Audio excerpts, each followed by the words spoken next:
வெல தோட்டத்தை சேர்ந்த திருவாளர் ரெங்கன் நடராஜ் அவர்களை அழைக்கின்றோம்.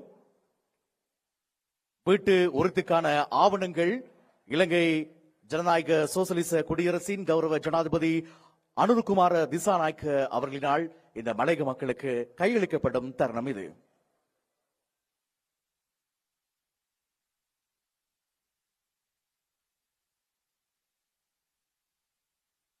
அவரைத் தொடர்ந்து அப்புத்தலை தோட்டத்தை சேர்ந்த திருவாளர் எஸ் லட்சுமன் அவர்களுக்கு வீட்டு உறுதிக்கான ஆவணம் கையளிக்கப்படுகின்றது.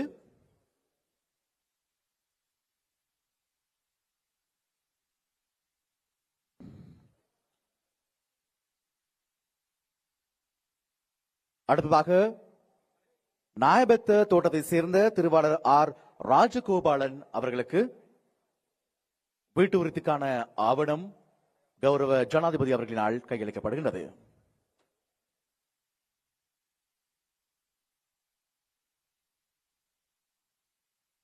அடுத்ததாக கர்கில்ஸ் தோட்டத்தை சேர்ந்த திருமதி டி எம் விமலா அம்மையாருக்கு வீட்டு உறுதிக்கான ஆவணம் வழங்கி வைக்கப்படுகிறது.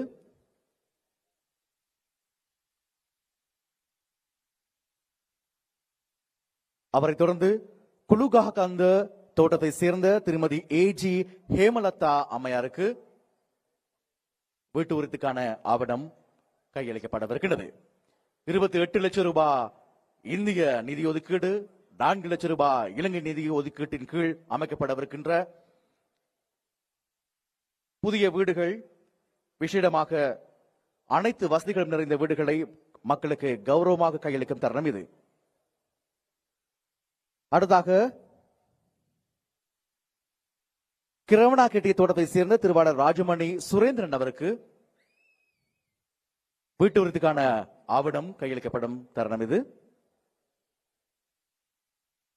அவரைத் தொடர்ந்து ரங்கள தோட்டத்தை சேர்ந்த திருமதி ஏ மூக்காய் அம்மையாருக்கு வீட்டு உறுதிக்கான ஆவணம் கையளிக்கப்படவிருக்கின்றது.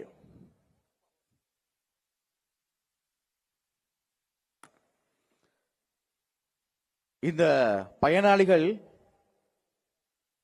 இந்த நாட்டினுடைய பொருளாதாரத்துக்காக முதுகெலும்பாக இருந்தவர்கள், ஓடாய் தேய்ந்தவர்கள். பலமான கரகோசத்தை இவர்களுக்கு வழங்கி இவர்களை கௌரவப்படுத்துமாறு அன்புடன் கேட்டுக்கொள்கின்றோம். அலகொள்ள தோட்டத்தை சேர்ந்த திருமதி கே கிட்னம்மா அவர்கள், அவரை தொடர்ந்து அலகொள்ள தோட்டத்தை சேர்ந்த திருவாளர் சின்னத்தம்பி ராஜேந்திரன் அவர்களும் கௌரவ ஜனாதிபதி அவர்களிடம் வீட்டு உறுதிக்கான ஆவணத்தை பெறுகின்றார்.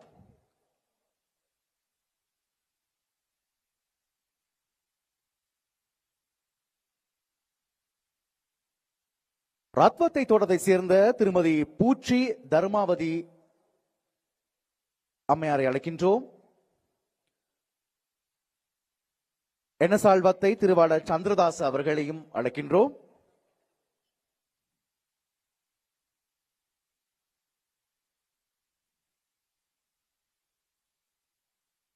அவரை தொடர்ந்து ரோபரி தோட்டத்தை சேர்ந்த திருவாளர் சந்திரசேகரன் புண்ணியராஜ், அவர் தொடர்ந்து புரோட்டோப் தோட்டத்தை சேர்ந்த எம் கணேசன்,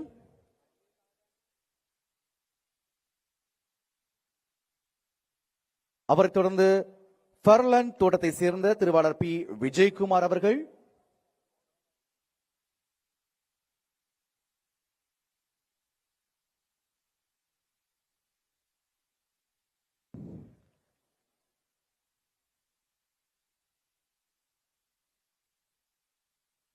அவரை தொடர்ந்து கொல்லப்பத்தன தோட்டத்தை சேர்ந்த திருமதி ராமையா மீனம்பாள் அவர்கள்,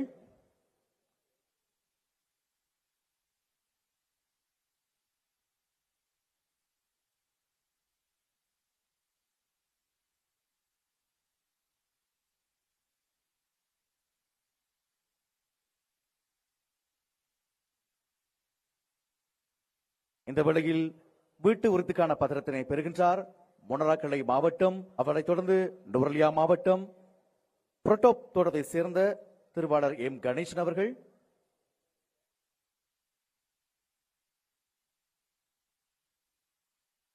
நுவரெலியா மாவட்டம் பெர்லாண்ட் தோட்டத்தை சேர்ந்த பி விஜயகுமார் அவர்கள் இந்த வேளையில் கௌரவ ஜனாதிபதி அவர்களிடம் வீட்டு உறுதிக்கான ஆவணத்தினை பெறுகின்றார். அவரைத் தொடர்ந்து நுவரெலியா மாவட்டம் கொல்லப்பத்தன தோட்டத்தை சேர்ந்த திருமதி ராமையா மீனம்பாள் அம்மையார் அவர்களை அழைக்கின்றோம். வீட்டு உறுதிக்கான ஆவணத்தை பெற்றுக் கொள்ளுமாறு.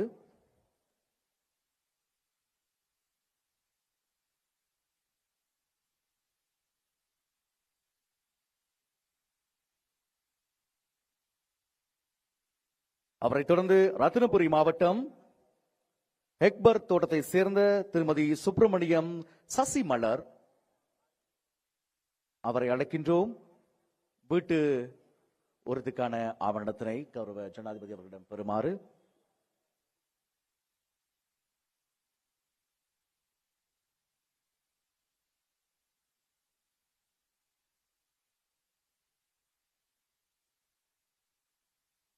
இரண்டாயிரம் பயனாளிகளுக்கு வீட்டு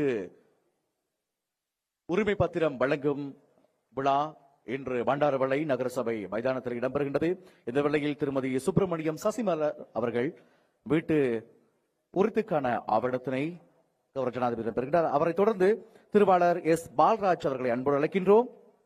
ரத்தினபுரி மாவட்டம் ரில்லஹேன தோட்டத்தை சேர்ந்த திருவாளர் எஸ் பால்ராஜ் அவர்கள் இந்த வேளையில் வீட்டு உறுதிக்கான ஆவணத்தினை பெறுகின்றார்.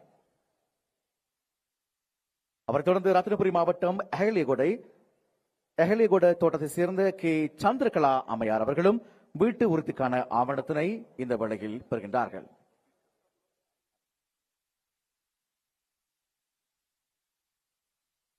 ඉදිකරන නිවාස සඳහා හිමිකම් සහතික ප්‍රදානයයි කර ජනාධිපතිතුමාගෙන් සිදු කරනු ලැබුවේ. දැන් ඉදිකළ නිවාස සඳහා